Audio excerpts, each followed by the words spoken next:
But you got to make up your mind now. That's why we had you come to this weekend. Now is your time.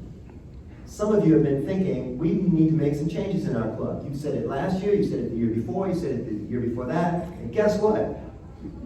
It's on you now. You have the ability to make that change. You not only have the ability to change your clubs, to improve them, you have the obligation. And you can do it with something called position power. In the speaking business, we call it podium power. If you hear somebody at the podium say it, it must be true.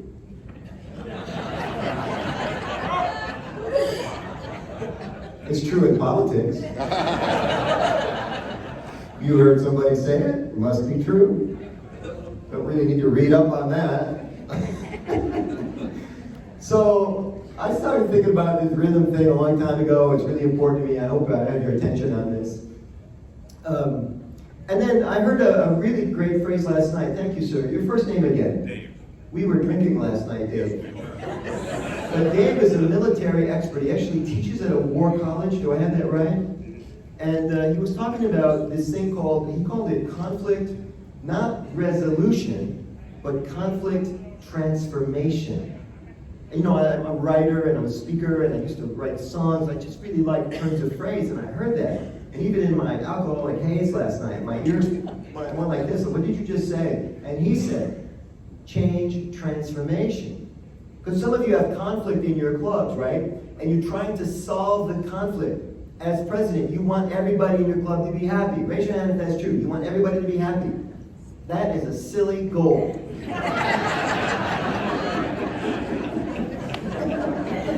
That ain't never gonna happen, man.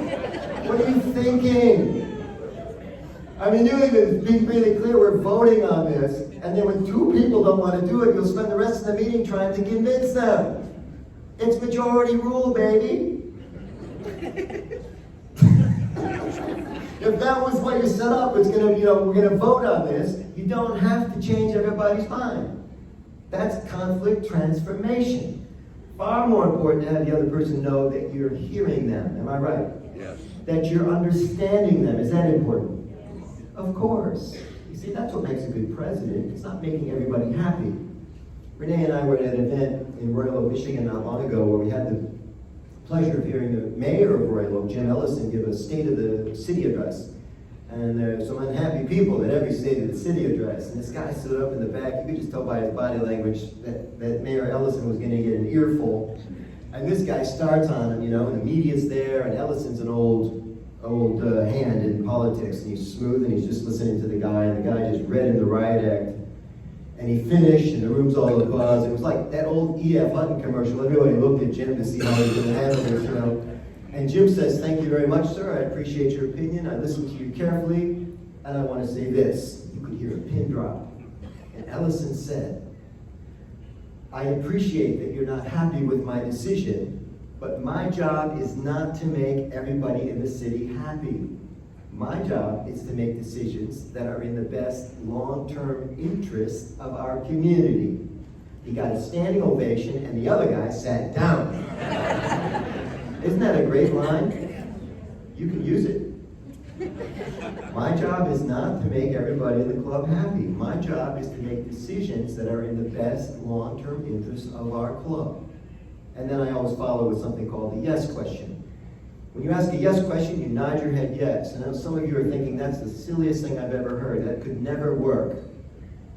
It works like a charm, man. So the yes question goes like this. Does that sound okay to you? And you nod your head yes. I'm doing it with you right now. Does that sound good to you? Try to nod your head no. Try to shake your head no. My goodness. You can't do it. I can't do it.